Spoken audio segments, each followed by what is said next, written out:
மாண்பு உறுப்பினர் தேன்மொழி.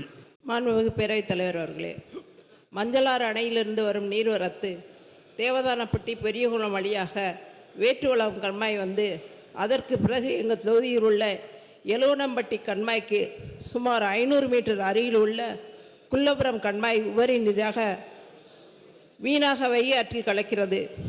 எங்களது தொகுதியில் உள்ள நிலக்கோட்டை தொகுதியில் உள்ள எலுவனம்பட்டி கண்மாய்க்கு 500 மீட்டர் வரத்து கால்வாய் வெட்டினால் சுமார் 500 கிராமங்களில் விவசாயம் கால்நடை தொழில் வளரவும் பெருகவும் வாய்ப்புள்ளது.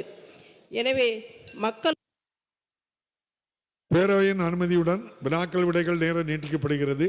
கேள்வி மட்டும் டக்குனி சொல்லுங்க.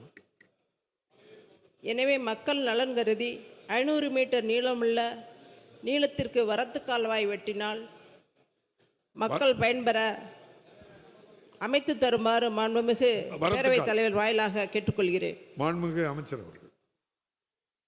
பேரவைத் தலைவரே, தேன்மொழிக்கு தேனான செய்தி அரசு கவனிக்கும்.